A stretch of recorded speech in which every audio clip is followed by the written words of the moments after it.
નમસ્કાર, હું જણાવવા માગીશ કે હમણાં ગરમીની શરૂઆત થઈ ગઈ છે. જોકે હજી જોઈએ એવી જેમ આકરી ગરમી પડે છે એટલો તાપ હજી પડતો નથી.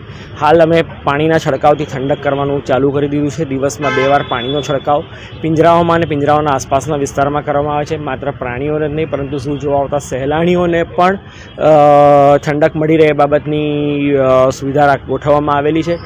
આવનાર સમયમાં જેમ ગરમી વધશે એવો હવામાન વિભાગ દ્વારા ઘોષણા કરવામાં આવેલી છે અને દર વર્ષની જેમ ગરમીના સમય દરમિયાન જે ઇતર પ્રોફાઇલેક્ટિક મેજર્સ જે લેવામાં આવે છે, જેમાં ગ્રીન એન્વાયરમેન્ટના પિંજરાઓને શેડ ઉપર ત્રાલસા નાખવાની કામગીરી હાલ ચાલુ છે, જે આપ જોઈ શકશો.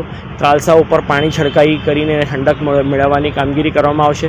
ત્યારબાદ પ્રાણી પક્ષીઓના ખોરાકમાં સિઝનલ ફેરફાર કરવામાં આવશે અને ઉનાળાની ઋતુ દરમિયાન જે દ્રાવણ ધરાવતા સારા એવા ફ્લુઇડ ધરાવતા શાકભાજીને ફળફળાદી છે, જેમ કે તરબૂચ, શક્કરટેટી, કાકડી, આવા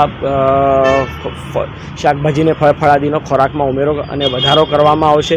બરફની જોગવાઈ દર વખતે આપણે કરીએ છીએ એવી જ રીતના આવનાર થોડા સમયમાં પ્રાણી પક્ષીઓને ઠંડક મળી રહે તે માટે બરફના ગાંગડા મૂકવામાં આવશે, જેથી કરીને પ્રાણી પક્ષીઓને કોઈ પ્રકારે ડિહાઇડ્રેશન ન થઈ રહે.